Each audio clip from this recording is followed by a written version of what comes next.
This video will show you how to operate the air conditioning unit and the heater. There's the control panel that controls both. One of the main heater vents is here, just below the bed. The air conditioner is in the roof.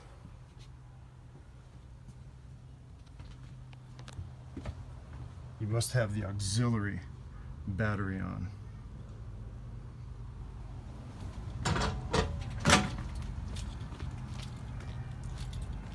Another requirement is the external power cord or the ground power cord must be plugged into ground power or to this receptacle to complete the circuit.